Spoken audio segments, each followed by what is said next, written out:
Peu importe ce que vous cherchez, vous le trouverez. Donc si vous voulez changer votre vie, vous devez changer votre physiologie et votre attention.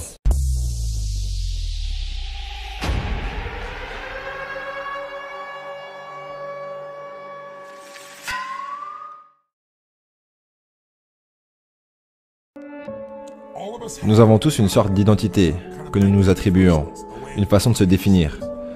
Et les êtres humains ne s'éloignent généralement pas de cette identité. Donc si vous vous considérez comme une personne conservatrice ou une personne timide, je sais de quelle façon vous bougez dans une certaine mesure. Je connais vos expressions faciales, vos mouvements, la façon dont vous utilisez votre corps. Et c'est lié au fait qu'en tant qu'être humain, notre besoin le plus profond est celui d'être cohérent avec la façon dans laquelle nous nous définissons. Si votre définition personnelle est « je suis dans une situation dans laquelle je suis… » Quel mot il utilisait déjà? Timide.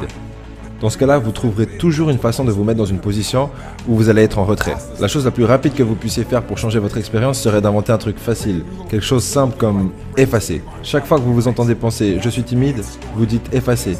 C'est une histoire SC. SC voulant dire système de croyance. Ce n'est qu'une histoire. Et quand vous vous racontez une histoire pendant une longue période, vous commencez à y croire. Et vous agissez comme tel.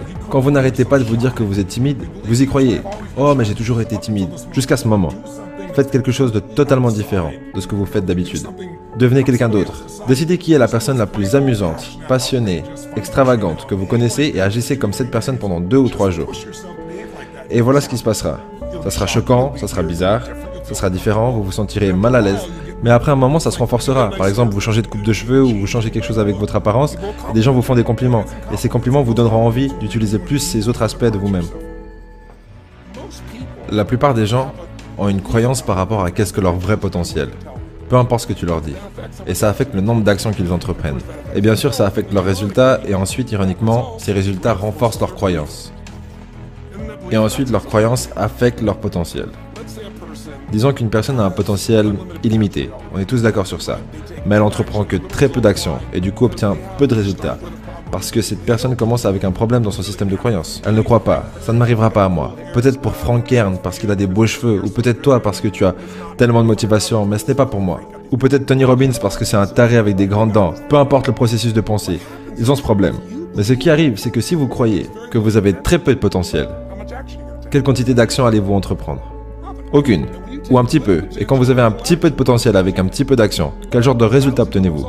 Des petits résultats misérables. Et quand vous avez des petits résultats misérables, qu'est-ce que ça fait à votre système de croyance? Vous êtes là, tu vois, je t'avais dit que ce serait une perte de temps, je t'avais dit que ça marcherait pas. Et ensuite, vous utilisez moins de potentiel, entreprenez moins d'actions, avez de moins bons résultats, et votre système de croyance s'affaiblit. Et ce cycle se nourrit de lui-même jusqu'à ce que vous soyez dans une spirale descendante.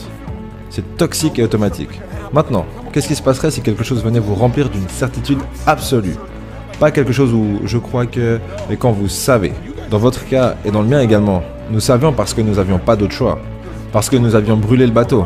Donc il n'y avait pas d'autre option. On devait trouver une solution. Parce qu'on ne pouvait juste pas vivre comme ça. On l'a tous fait de façon différente, pour des raisons différentes, mais en soi c'était ça. Si vous atteignez un niveau de certitude, ça marchera. Je vais trouver une solution et si ça ne marche pas, j'en créerai une. D'un coup, vous profitez de plus de potentiel.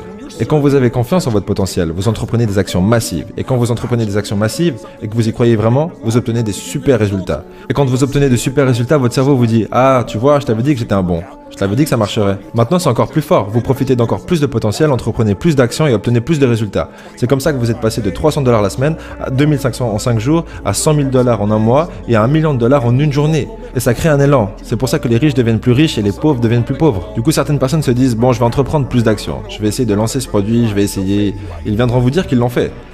Et c'est comme un vendeur qui toque aux portes. Et il toque à une centaine de portes et dit « Tu voudrais pas un de ces trucs là? » Ouais, c'est exactement ça. Et même s'il ne le dit pas verbalement, son visage le dit. Parce qu'il ne croit pas vraiment que ça fonctionnera. Donc sa voix, son corps, son exécution est tellement faible. S'il parle à 100 personnes, une d'entre elles achètera par pitié. Parce qu'elle ne voudrait pas que ce pauvre vendeur meure de faim. Mais il n'obtiendra pas de bons résultats. Donc la différence fondamentale pour les gens, c'est comment est-ce que tu crées plus de certitude quand le monde qui t'entoure ne t'en donne pas. Tu sors, tu essayes, tu veux gagner 100 000 $ en une journée, mais rien ne fonctionne. Comment est-ce que tu fais pour ne pas abandonner? La façon que j'ai utilisée est la façon que vous avez utilisée, et on ne l'a peut-être pas fait consciemment. On n'a pas changé notre potentiel, il était déjà là. Et ce n'était pas non plus d'entreprendre plus d'actions. Entreprendre plus d'actions sans conviction, ça ne marche pas. On a d'abord obtenu les résultats dans notre tête, ce qui nous a permis de se sentir certains, comme si c'était déjà arrivé.